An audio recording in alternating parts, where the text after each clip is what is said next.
Welcome to the Nonprofit Exchange Podcast. Stories by leaders for leaders to help you raise the bar on your own excellence, to release the potential inside of you. Now, here's today's podcast. This podcast was recorded as part of our nonprofit chat that happens every Tuesday night. This particular one is with James Craddock on content creation and telling the story. We must learn to tell our story to attract stakeholders, to attract donors, to attract volunteers, to attract board members. So learning to tell a story and learning to share it. Enjoy this interview with James Craddock, and my guest interviewer for this session was Russell Dennis. Good afternoon, everybody. Welcome to Nonprofit Chat. This is Russell Dennis here. I'm your host, and I am here with James Craddock. And we're going to be talking about four-dimensional transformational content marketing. Welcome, James. Good to see you here. Pleasure to meet you here. Here on the Nonprofit Culture Success, we talk to thought leaders from all over who help nonprofits to get better at what they're doing, build their message out. James talks about four-dimensional transformational content. That's pretty heavy stuff. James, why don't you tell the audience a little bit about yourself? And like a lot of us, content marketing came about to all of us as a result of looking at other channels, et cetera, watching content marketing kind of mature on the web. And along this journey, I took the elements of story and really started playing with them and applying them to the approach to content marketing. Key Difference Media, my partner, we have the ability to repurpose and syndicate content at such a high level that it really adds to kind of what you can do with content when you have that kind of flexibility and horsepower behind it. So that's what we're all about. When we talk about content, we're talking about much more than just putting out pieces of information. It's more like a larger context. It's more like an experience, and that's what we try to shape. And story fits right hand in hand with that, just because of the nature of its structure.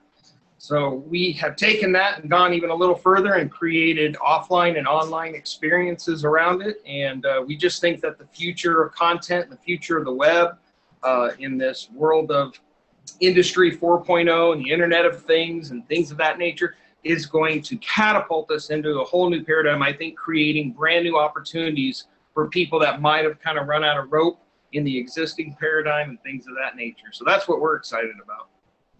So you're creating content now. The name Key Difference Media, how did you come up with that? Because that sounds a lot like what you're talking about, and we'll get into that a little further. Key Difference Media, were you thinking specifically of nonprofits, or were you thinking more in terms of helping those that you serve just bolster their message and differentiate what it is that they're doing? Sure. Key Difference Media is the result of my partner's three initials, K-E-Y, Karnika E. Yashwant. And, and Karnika is out of India. And it's an interesting story how the two of us over the last couple of years came together, met across the web, developed a relationship, built a sales platform, and then started developing collectively these ideas around 4D and where the industry was going. And so we've had quite a journey together. So Key Difference Media, I by no means take Key's credit, because he has a 350 person workforce of digital creators, of translationists, of this entire massive workforce that is run like a top. And they put out world-class content. And his whole heart, his whole passion has always been to serve at a higher level than was the norm. And to meet him, he's somebody who started his first business at like 14 years old and made it successful and has continued to grow from there. So we have a unique relationship, and I represent the United States side of this. And in our relationship, I'm kind of the visionary, if you will, of the 4D aspect. We met because I was pursuing the 4D story aspect of this. And at the time we met, I didn't even realize what I had was perfectly suited for content marketing. It was one of those things where you're following a path and you don't quite know where it's going. So Key Difference Media has grown now between us to host several hundred affiliates and resellers. And we do a lot of our business through that, but we're starting to create a much larger network of direct clients. And then we've also created a leverage center around doing some unique things and strategies in order to give people more leverage than what just a flat platform would offer. So yeah, all that credit goes to him. And but he's the man when it comes to systems and content marketing, the actual production of it, etc. And when he and I get together and brainstorm, it's a lot of fun. Oh yeah, I love the brainstorm. So let's go back, because you and I have an idea what we're talking about as far as content marketing. It's kind of a buzz term that is very common, but just for clarity, what is content marketing? Maybe you can address that, and in the context of how nonprofits get their message out, how would they use content marketing? So content marketing natively is just really the distribution of content. We've always done content marketing in different forms and different facets, right? It's just now that we have such a contiguous connection as the internet, that content can actually take on a new shape. This is kind of where some of the four-dimensional stuff comes in. But I don't see content as a linear process. I don't see it as a linear engagement, such as a book, where there's a beginning, middle, and an end. Even in the idea of telling a story using content can be done in an approach that it all comes at you at once in fragments. It can come at you from different angles, such as the setting. If you're telling a story, the setting and the characters, etc.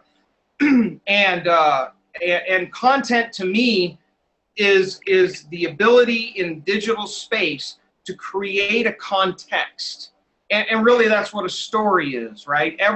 Everything has its own story, everything has its own context, from physical devices to each of us, to just ether matter, if you will. There is story embedded and framed in everything. And I see story, I don't really like to use story so much, the content of it, etc., to talk about content marketing, but rather the context or the infrastructure of story, and how story is the only thing that we have. And I wrote a book about 5 years ago that kind of launched all this. It's really a lousy read, actually, as far as it's out of date in certain things, but it was the whole idea that you could embed a marketing message in a story.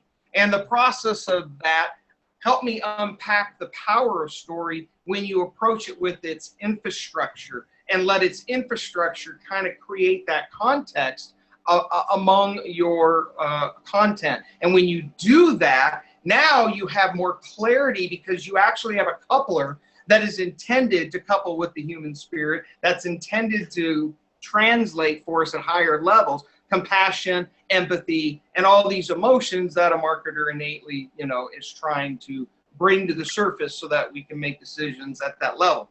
So, or cause other people to. So content marketing, everybody has a different view on it. I see more and more people moving towards experiential type of marketing and creating immersive experiences. I believe that content is the place that is most pliable, because I can take a for-profit and align them with a nonprofit and use their messages with content to create a different context, one that is set aside, one that is properly illuminated in the areas that it needs to be, whatever the case may be. We can create networking opportunities between multiple businesses. And we've kind of done that. We've created a hub where people can come to and through our services get connected to one another. And the beauty of this kind of content is that it is the thing that is pliable enough to move to whatever the next paradigm will be, which we have our own conjectures about. But it seems like no matter what approach people take, they ultimately have to come back and ask themselves, now, what kind of content do I have to create and distribute and syndicate in order to substantiate, a whole bunch of big words there, right? In order to substantiate what it is that I'm trying to say. And anymore, it seems like the real game is positioning yourself efficiently and having enough leverage to be heard, seen, get the calls to action, and convert. And it's a big job for, you know, a solopreneur or even a small to medium-sized business. So that's kind of why we exist, because we bring a turnkey solution that's world-class to be able to do that. But content is going to stream in very interesting ways over the next few years, whether it's through the Internet of Things, automated houses, things of this nature. It's going to totally change the way we interact with and expect our content. And I think the big change is going to be we expect our content to serve us. And there is an approach to that.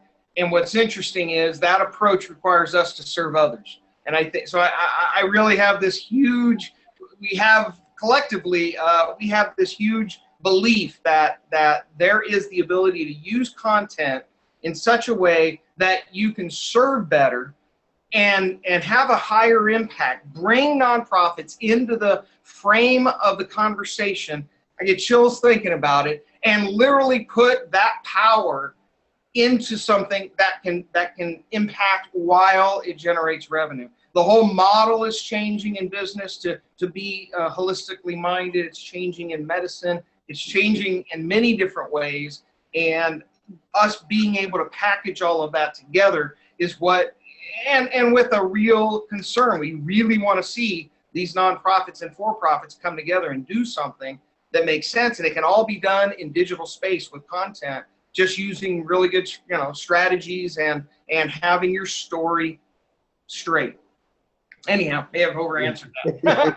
Yeah, you know, when we're in a new paradigm and we're talking about social responsibility, making social change, we're seeing all sorts of new structures for doing that. Not just nonprofits, but benefit corporations and different tax structures that are in the profit-making realm with a social aim and a social purpose. And people are looking for value. This is a term that's not used very much in nonprofit circles. I'm trying to turn that on its ear. So are some of the people I know, because it's about the value that nonprofits deliver. Social enterprises deliver value, and you deliver it at a surplus, which is a profit in regular terms. But you deliver that at a surplus, and because you need that extra revenue to keep generating to be able to serve more people.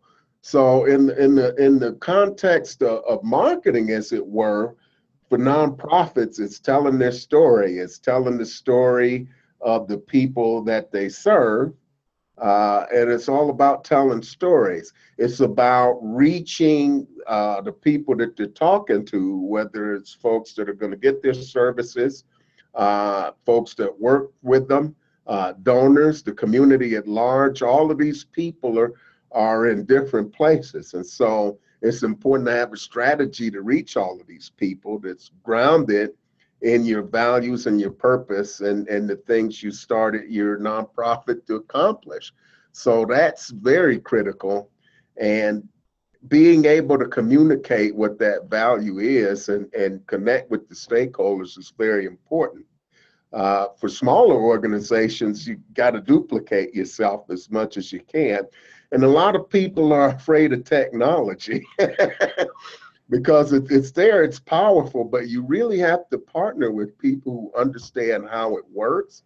So the job of the nonprofit, as I see it, is to get clear on their message Oh, and absolutely. the value that they bring, and to know their audiences so that when somebody like you steps in, you can help them do that. But bringing that story alive, because you're talking about four-dimensional content marketing. It's not just putting the various things out here. It's four dimensions. So, and we talk a little bit about transformational leadership, which is what Hugh's specialty is.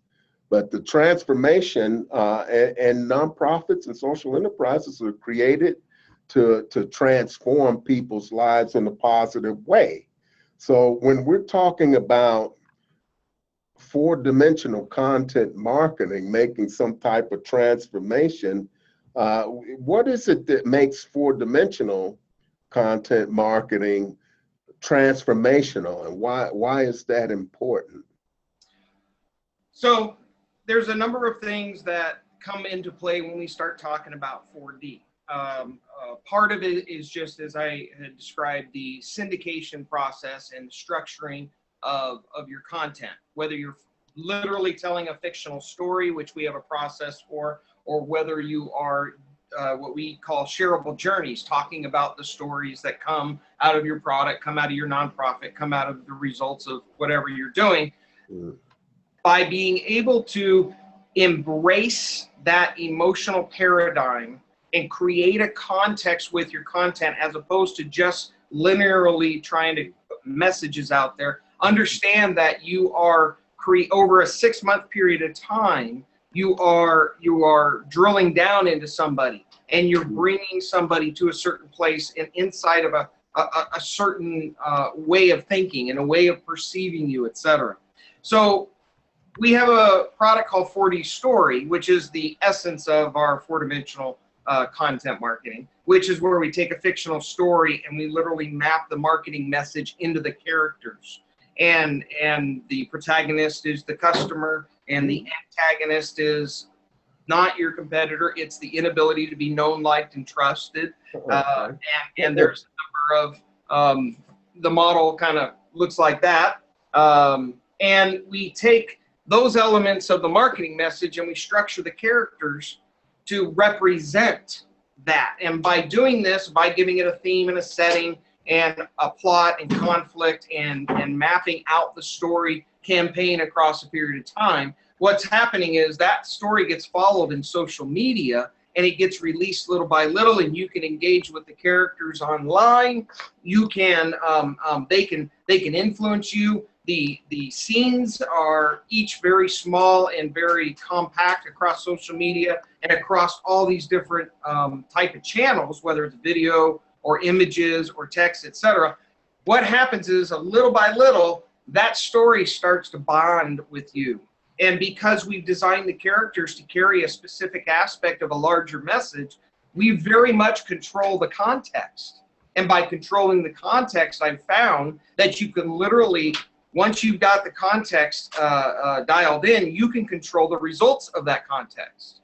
So this is a good way I like to explain it, as opposed to making noise, you're making music, right? A song resonates with us. A songwriter or a fiction writer will tell you that, I've been wrestling with this text. I've been writing this novel for a period of time. And then all of a sudden, everything came together. That songwriter even kind of says the same thing. And the result is it suddenly strikes an emotional chord. I think that's one of the major elements of our content. And because we do it in story, we can see it so clearly, is that the story eventually starts writing itself. That's the coolest part. Now, we see it more readily with fiction. I'll give you an example of this. We started approximately 6 or 8 months ago and launched a pilot 4D story so that we could build the back end out, the data, and all these other elements. And we launched the story about our own company in a way that would allow us to really flush out a lot of this stuff. Well, one of the things I was aware of is that when you create a context like that, you create a way to control various universal laws that we all try to control as marketers and advertisers, etc. But you do it as a whole. So we started writing the story and we started contributing to this story. And I did so with this infrastructure in place, believing that the law of reciprocity and the law of attraction and things like this would start to come into play, and we could actually tweak it and get very close to the story. So we started writing a fictional story, and we started putting ourselves out there as far as we possibly could along a very similar path that we were traveling, but could not get to these other places. Inside of 6 months, we literally outpaced the actual story in our physical business with the ideas that we were doing. And it proved, and we've done this in many different times, but that particular test, those were such outlandish things that we were putting out there. For them to actually manifest themselves and to happen and come into our clarity, gave us all goosebumps, but made it so that when we looked at a client, we no longer look at them through traditional lenses, but rather we look in this four-dimensional way, and we look at the context and we say, okay, what laws do we want to activate inside of them? What kind of story resonates? And some of it becomes so unconscious in the way we approach it, though we've got all this laid out as a process. But sometimes you get through the process, you've gotten yourself so close to the brink of creativity that that's what takes over. And what's cool is all of a sudden the characters start speaking, right? And the opportunities start coming in. And my phone for the last couple months, every time I talk to somebody, they go, I don't even know how I met you, but what you're saying is resonating so perfectly with me. And it's almost now comical because those that come in through this funnel are very specifically connected to the way we attracted them. And it's taken a long time to kind of get to that position so that we could roll it out to clients, et cetera. But that's where I believe content needs to get to. I don't believe in a platform-centered internet like we currently have. We have Facebook and Twitter and all these platforms. I think they are just mechanisms to a people-centered internet, an internet where you have anonymity and the ability to better control your content and interact. But all of this comes around to, it always comes back to one thing though. It's holistic and it's about the people. It's about the connections. If there was a word for the future, it's connections. How we connect, why we connect, and having a way to connect where it's organic, where we're not trying to, use bots to fool a social media search engine or whatever the case may be. It's that organic. These are the people that are showing up in my professional life because they were intended to be on a path with me to where I'm going. And so I could tell you about a campaign where we're actually doing that. It'll roll out April 25th, but that's the kind of way we want to approach content because you're really operating in the world of love right there. I mean, you're operating with who can I help? Who can I bring together? And I'm not going to go chase them down. I'm going to use this to attract them. I'm going to use my content, and people are discerning. But if you have a way to present that content in a way that they discern properly, man, they love it. They just, that clarity creates connection. And you said it right there, in your thing. Boy, it doesn't take long to run off on these shows, right? Right? You get on Zoom, somebody's listening to you, you're like, man, I got a million things to say. Yeah. And it's wonderful. And this is the thing that people get caught up in the platform, and there's so many things out there. It's really easy to get frustrated. But what we're talking about is resonating and connecting with people. Absolutely. And every nonprofit isn't everyone's flavor. We're not, each and every one of us, that we have a tribe of people that we connect with and who we can serve better. And this process that you've got going sounds very exciting because it's getting into the people aspects, and that's where a lot of that focus needs to be. Who's that intended audience? Who's our tribe? And what's the best way to connect with them? And a lot of times I've done it myself. We get lost in the tools and in the platform. There's so much out there that it's hard to make sense of. And I don't think people need more information. They need someone to help them make sense of what's being thrown at them.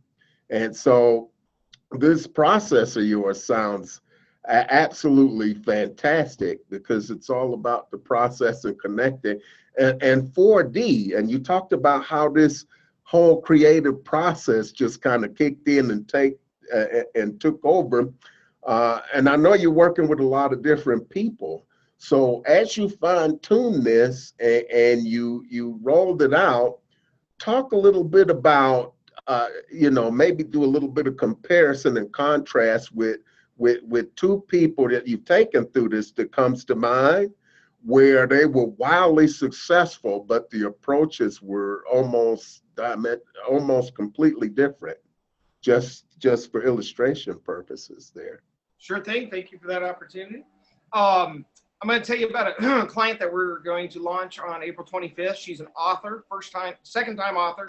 Her first book was an instructional book to colleges to teach kids how to better pass tests and better learn and absorb information. And it was pretty much a transformational guide along the lines of getting clarity, understanding your learning patterns, kinesthetic, all the other things, et cetera. And she sold like 100,000 copies of that particular book into a particular market. And so she wrote a fictional book and had spent various time. She'd gone through several different approaches and spent money trying to get that book on to sell. And when she came to us, which I'm finding more and more clients are doing, they say, I've already spent all my money, tens and twenties of thousands of dollars in different places, and I'm not getting any results. And as we heard that cry come time and time again, we even realized that, even in our own platform of getting out content marketing, you've got to spend so much to get your ROI, to get return on it. So I told her, I said, once I read the book, I realized it was a fiction book that had a very deep-seated nonfiction theme, and it was about what they call friendship pods. And these pods give you the opportunity to collect as people and to share your innermost feelings, not to talk about it, to kind of have a game environment, kind of have food around it, but nobody talks about what the other person has shared, and it creates an environment of love. Okay. And this is a relationship tool, well-known, New York Times best-selling authors have talked about it, et cetera. And we took that and we created, and that's what we're doing now. We said, we're going to share this with the world. Now, this is a lot of what 4D is about. I'm producing here I live in a small town. We have a nice theater, and I'm on a nonprofit board for the theater, and I'm producing the Little Mermaid musical. And in order to turn it 4D, we're taking the theme and having a kids party where the theme gets demonstrated, whatever that word I wanted, gets blown up and made reality, and we bring other elements around it. And if we so desired, we could integrate digital and content into that same environment to enhance the overall story. So all we did with her book was we took that theme and we said, we're going to build a funnel and we're going to build a reason that the world needs exactly what the need was in the book.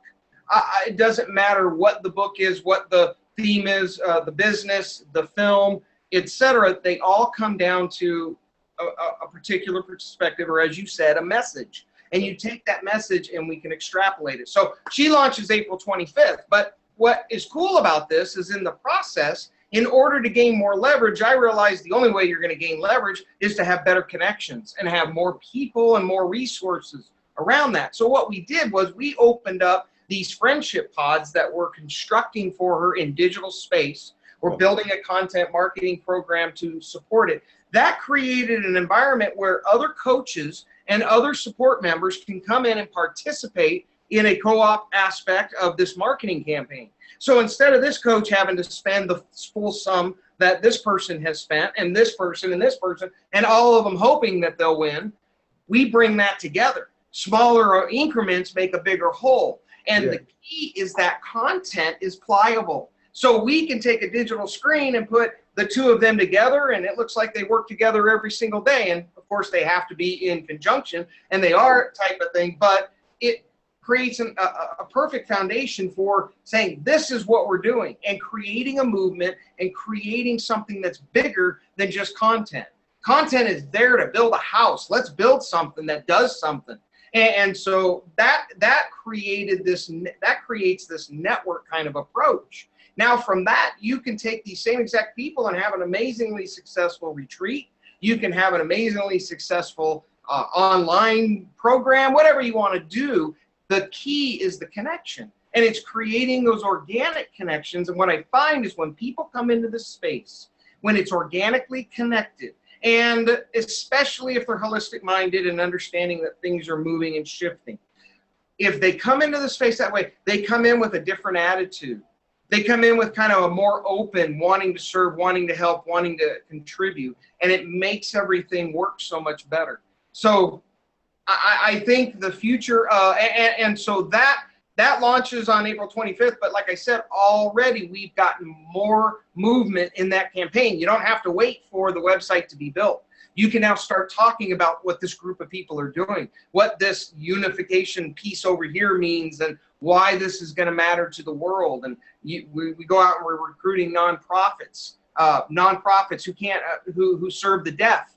Got a particular nonprofit who serves the deaf with a one-handed kind of language that is perfect for these circles.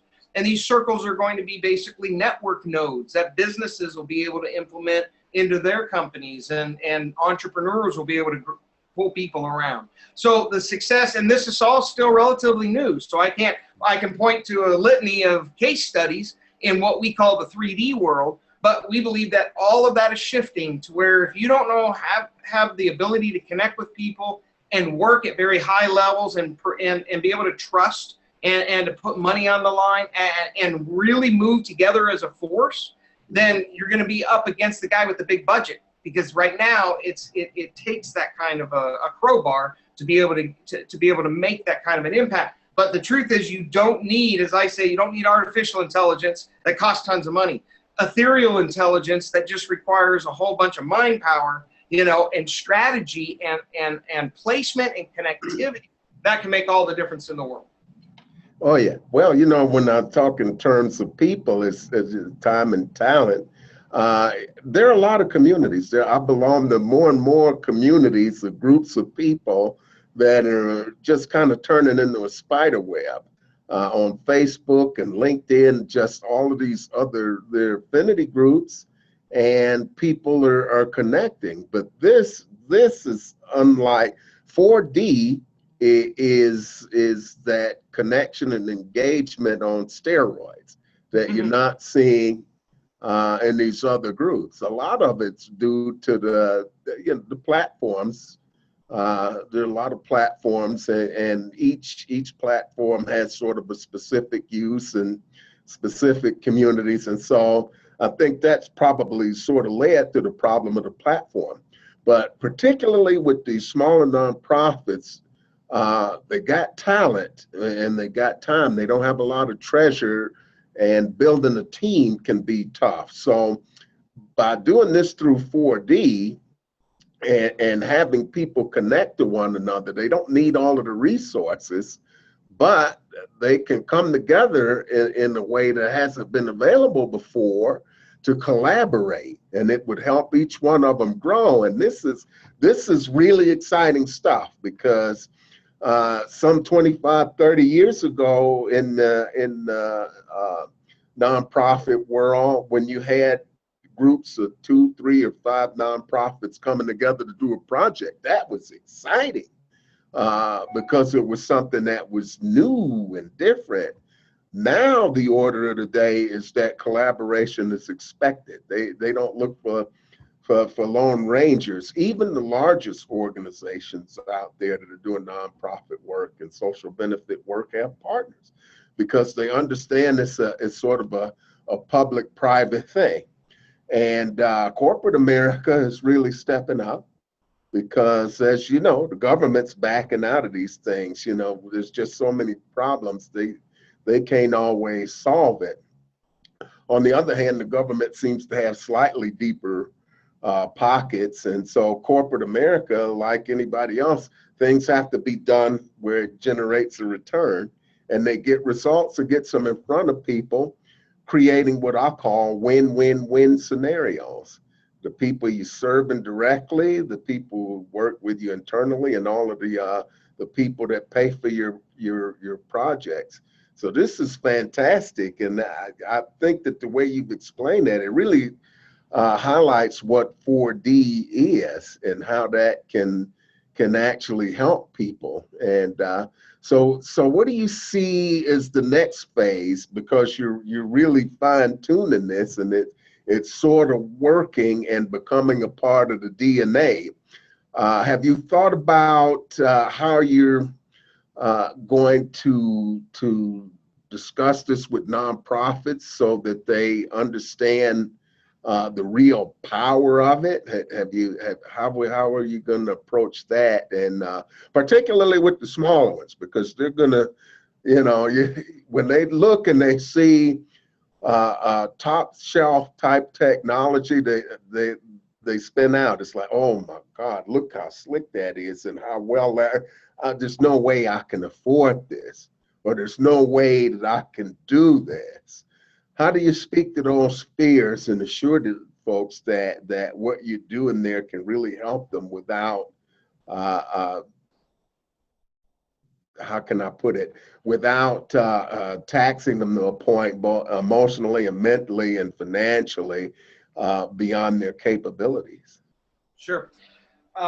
And that's a big question, right? And distilling that is a feat, and it's taken some time. The best way that I could approach it was to join a nonprofit myself. That was something that I could implement some of these ideas. So like I said, I'm on the board of our local orchestra and chorus, and I try to play guitar, but it's pretty pathetic, right? And I'm not a musician, I'm not an artist, I don't have the talent, but I like being around it.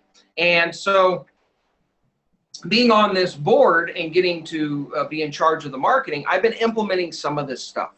We're a small town. I live up in northern Washington, about 50 miles south of Canada. And we put on a full musical every year, Broadway style, and 4 concerts with a full orchestra. Amazing talent up in the area, but still to bring that together and make it happen every year is a phenomenal feat. And I'm learning just, what it takes to really serve in a nonprofit and be successful in that realm.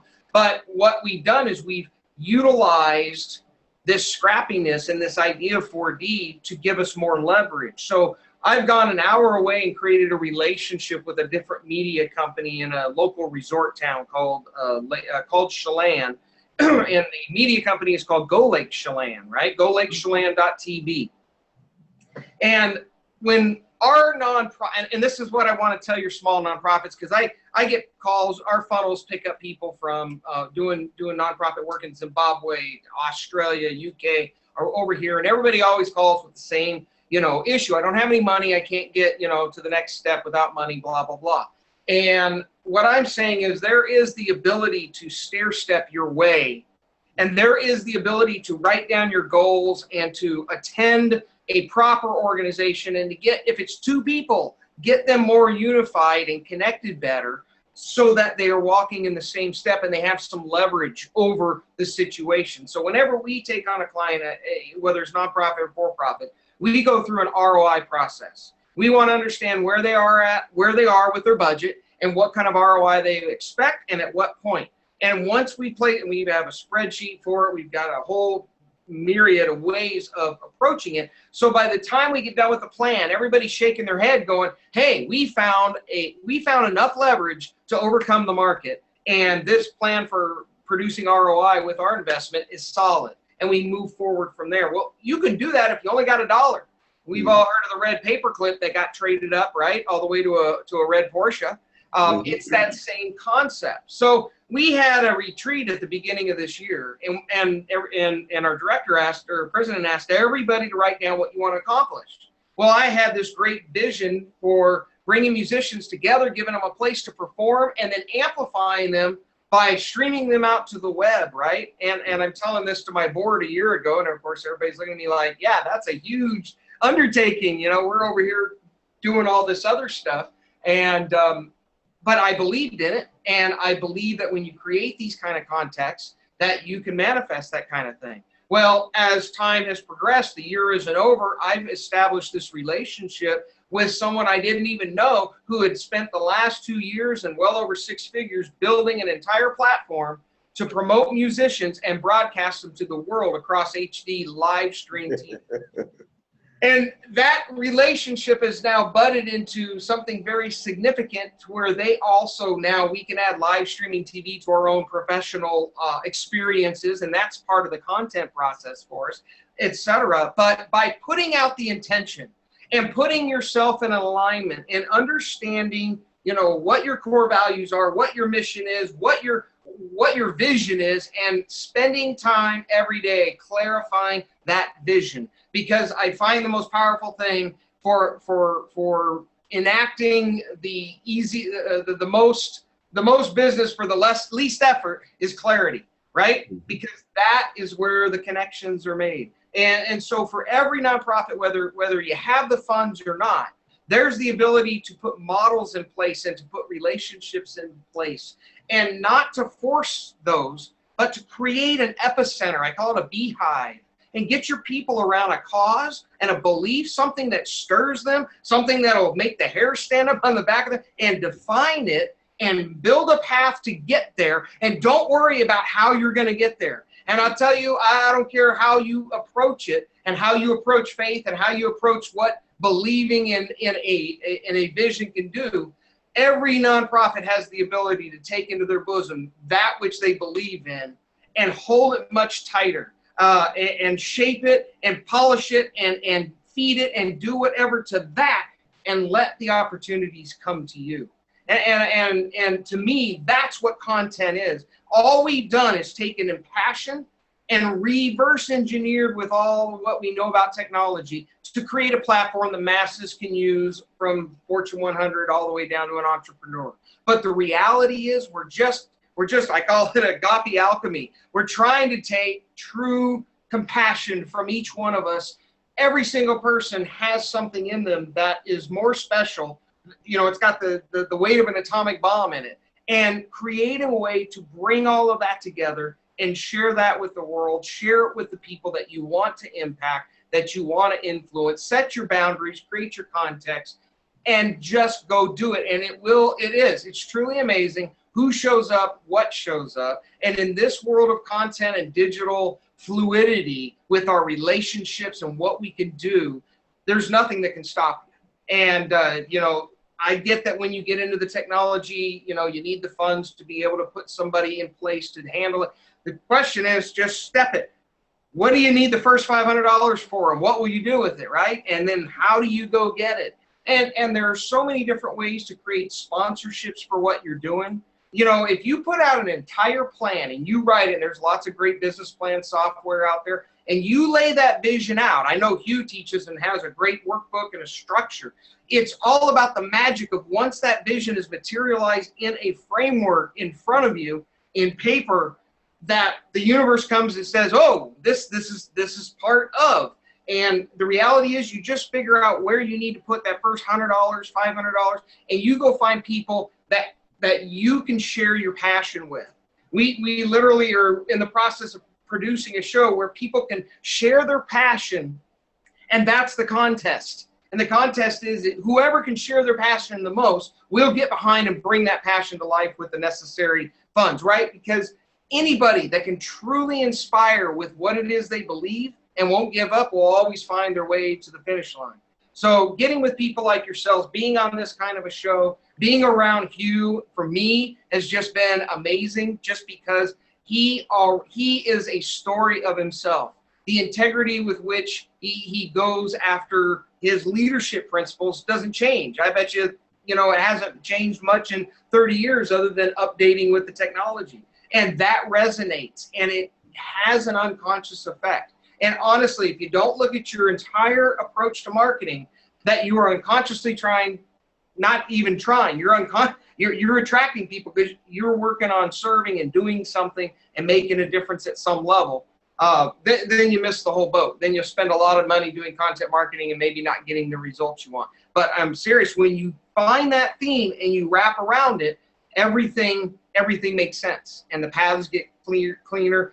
The 80-20 rule goes out the window, and you get much closer to some better, figures, and it's pretty exciting that way. So there's nobody that can't find what it is that they believe in and start building something around that, and never letting it go, never letting it give up, and working it and working it. And that beehive effect is it's so cool, because the people that come together, they are all, it seems like every time we meet somebody and they connect, they've all been looking for the connection that we're talking about, right? So it's like we're all thirsty in a desert, and we're looking for that.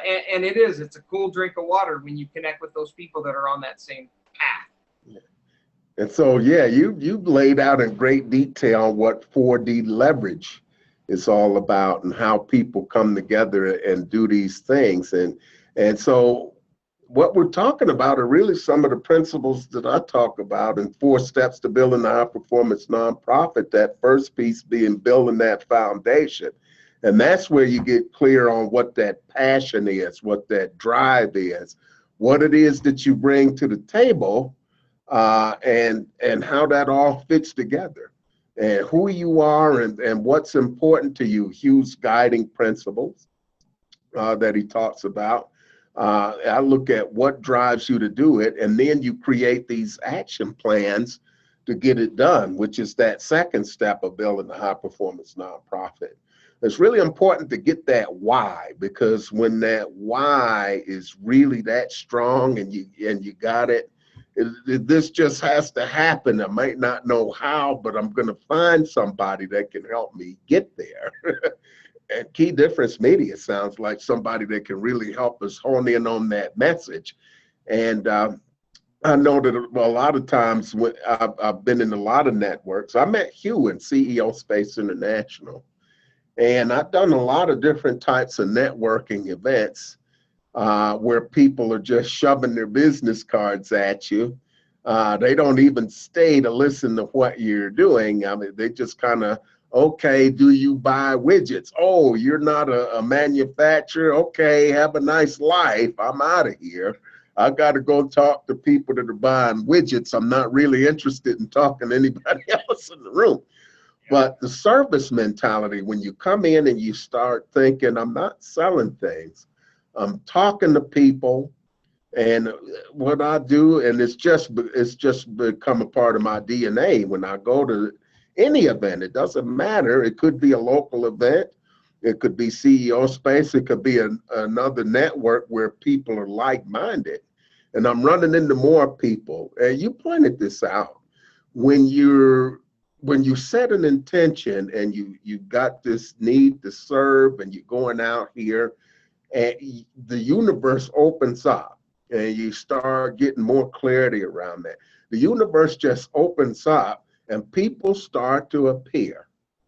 When you start thinking, I've got to do this, I've got to get it done, don't know how, know that it has to be done, know that there's a way, know that people are waiting for me to do something. I can do this, I need some help. And the right people just mystically and magically appear. When you say to people, hey, what are you doing and what do you need next? And then just kind of take it all in.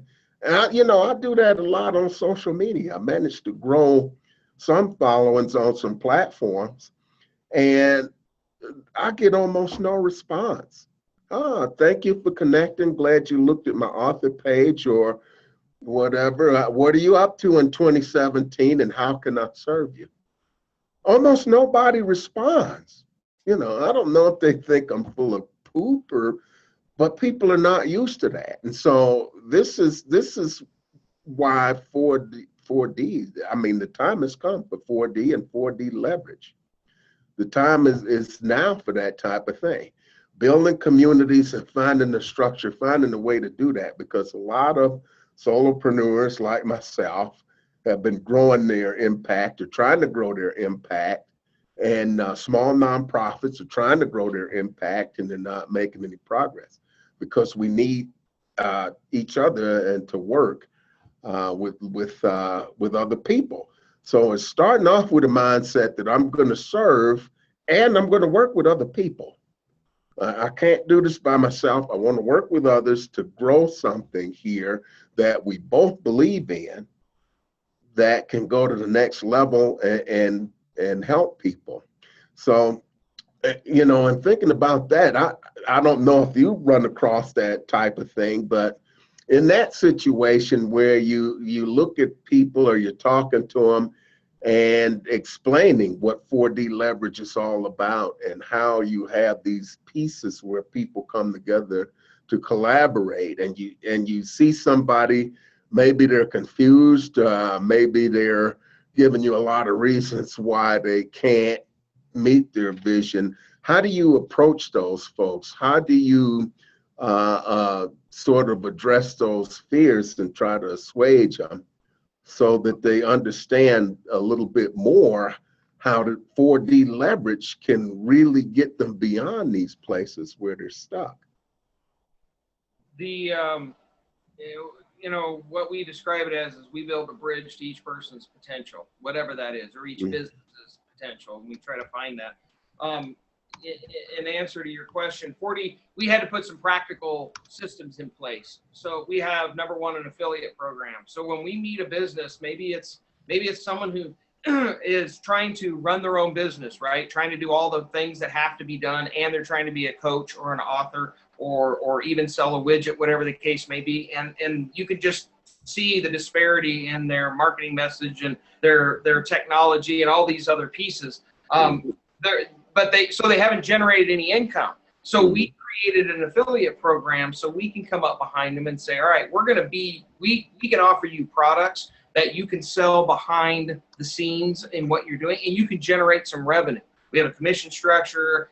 We have a huge affiliate network. So we can come up and actually give you a way to monetize what you're already doing. And in so doing, now we have some benefit, right, in this game, and we can help guide somebody along, and we could give them that path. Then we have a pro affiliate connection where we say, okay, you got a little revenue. Let's take that. Let's reposition your digital platform to be up to date, to be, awesome, secure, conversion oriented, et cetera. But let's bring it into our network and aim it at this 4D concept.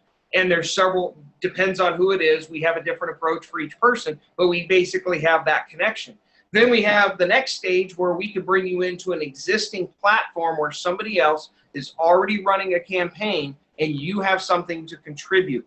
And the reason we can do that is because we do this contribution in the digital space through content, right? We are able to create relationships and represent what they're all about in that digital space. So we bring those resources together. You mentioned earlier, we don't all have all these resources, but when we connect together, we can kind of take advantage of each person's. So then beyond that, there are platforms that we can create for a specific person or business, and then we'll bring other people around them. So we kind of stair step it, recognizing that there are, and then Fortune 100 companies, they pretty much have their own machine. We just offer a better, faster, cheaper, smarter way to do the actual repurposing and the actual syndication, if you will, of that content. But it doesn't matter where you come into the funnel. We provide leverage for you in one of those different ways of connecting with us, and then we just create the synergies around it. Most of the networking comes from people that are in that solopreneur kind of small to mid-sized business, and many of them are authors, speakers, coaches, etc. Because we can take their book and do something totally different. We can write a 4D story. We can bring them into part of a larger campaign and use their theme against that other one, etc. So those practical things allow us to actually have a true network. Now, when the Friendship Pod rolls out, that's going to become a whole different concept of a network. We've got a few other clients we're talking to. One has an app. Another one has a online magazine that has flourished for 25 years and now has hit a wall where they can't get the kind of impact they used to have. Okay. So it just depends on how you apply it, but it all comes back to that, finding ways to connect and having practical systems that allow you to connect and everybody to prosper from it. Mm-hmm. So let's talk about how people can get in touch with you, how they can get connected and learn more. I want to make sure that I capture that information and put it in the chat so that people can, like myself, I will be cycling back around to you. And because I've just been having some wonderful conversations with people that I've met at sponsorship boot camp over the weekend. And I had a couple of phone calls come out of that that looked like they're, I mean, stuff happens, you know. And so it's been wonderful. I've got another call tomorrow, and it's really about finding people of the same heart.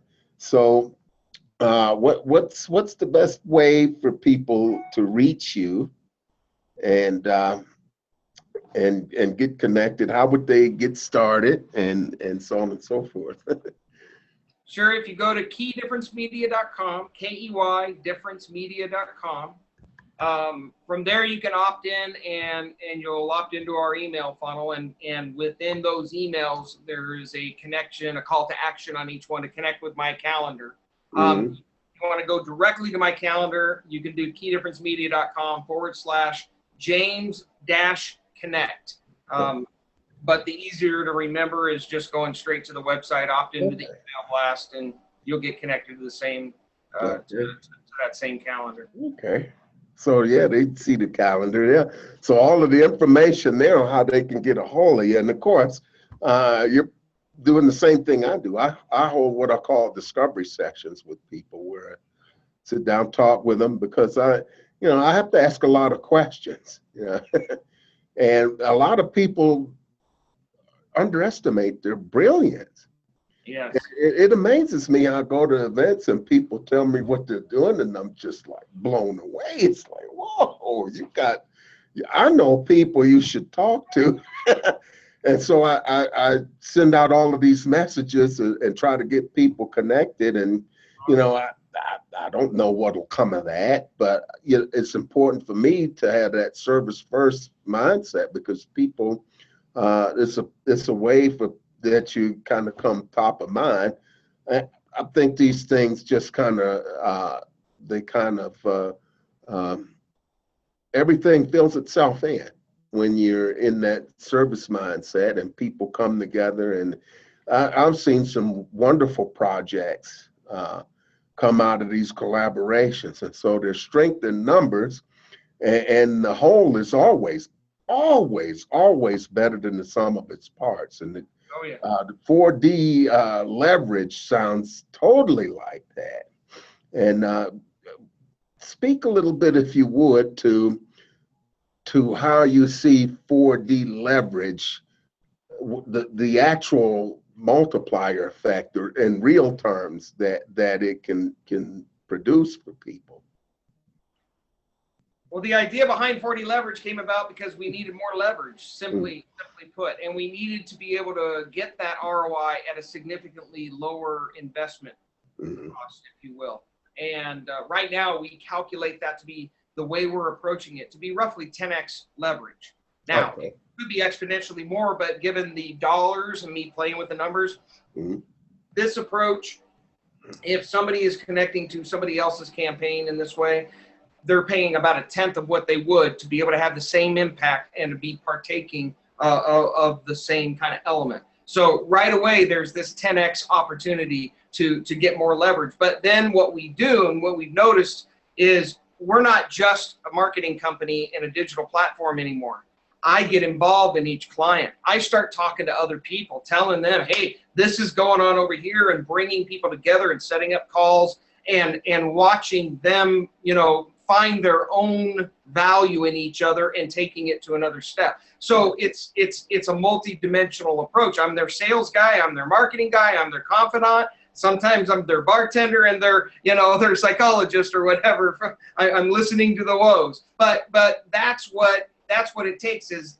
We're really into this tribe mentality. And if you want, you don't even have to lead the tribe. You just have to influence it. And like you said, you influence it with service. So everybody that's out there, I think, needs to take greater stock in the assets that they have, because we meet people who will have lists, and they'll have Facebook profile, and they'll have celebrity friends that live next door, and they're doing nothing, to engage them and to bring it all to a common place.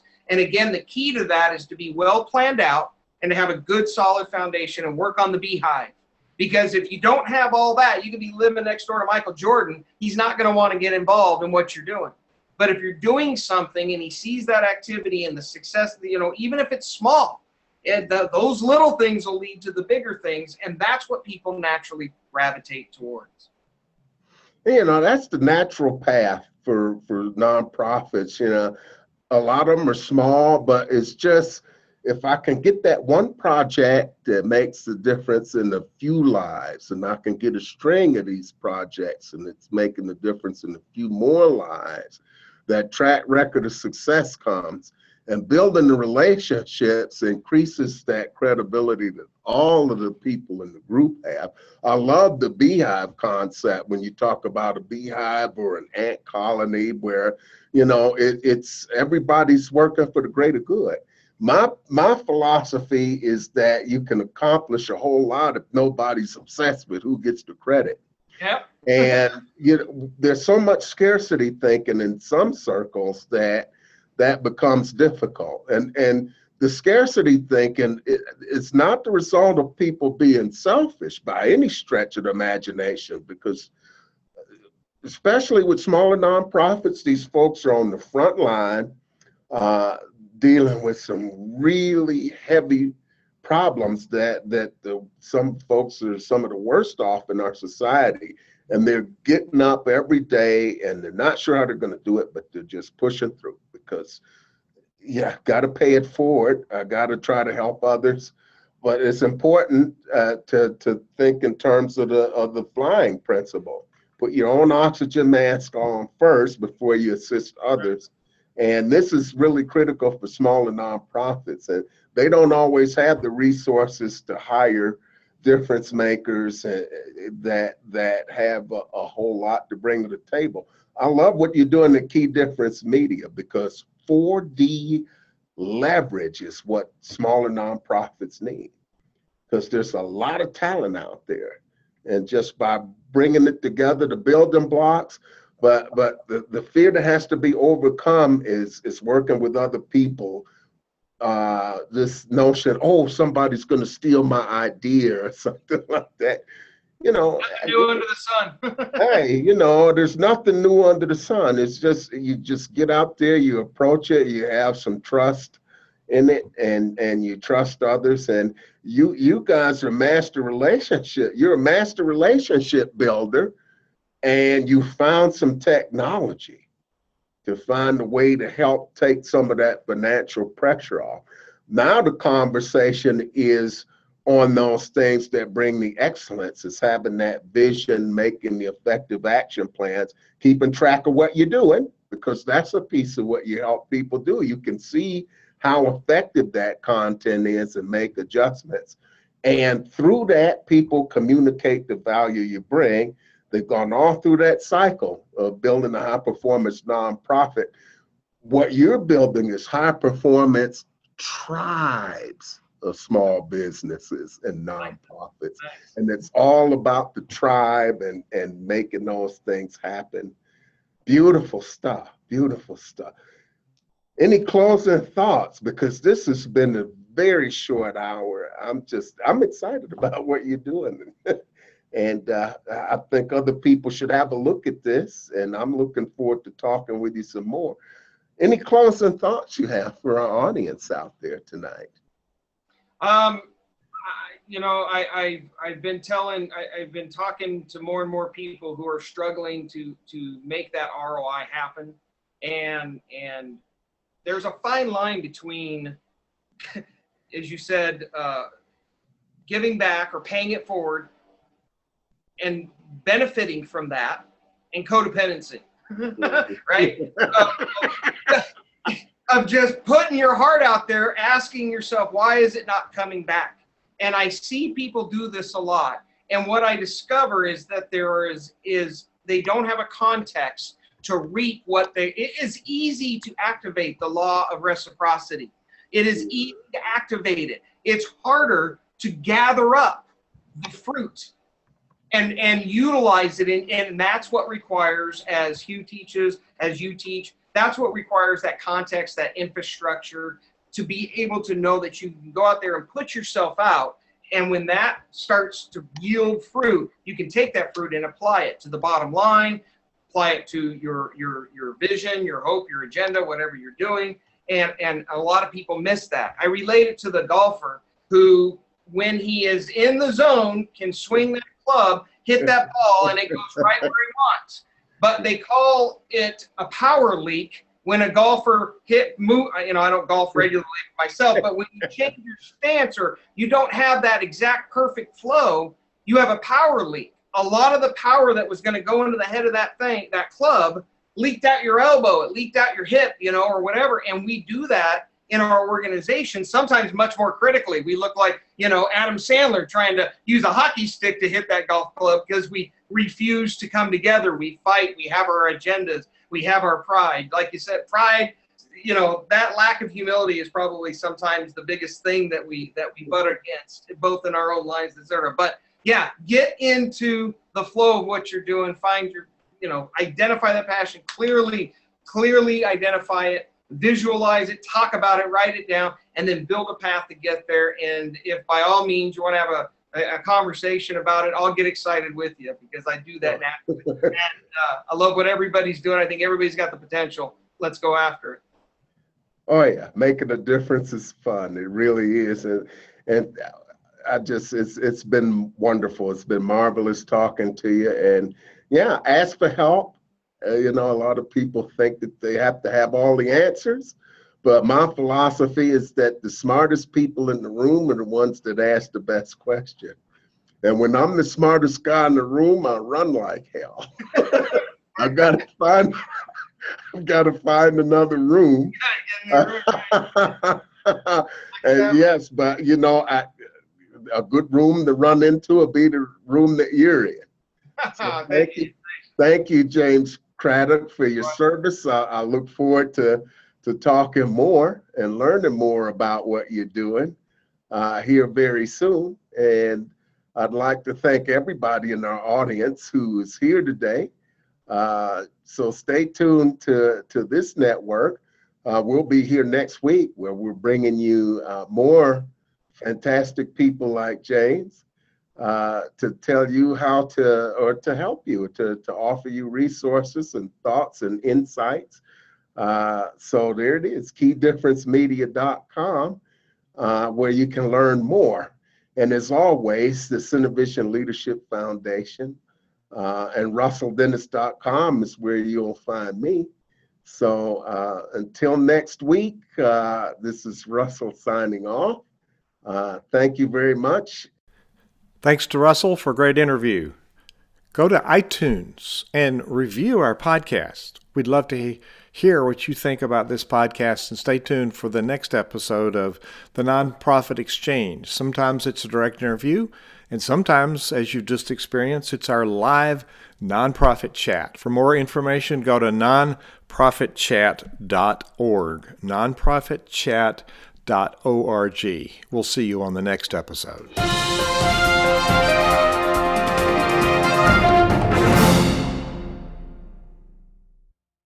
This podcast is a part of the C-Suite Radio Network.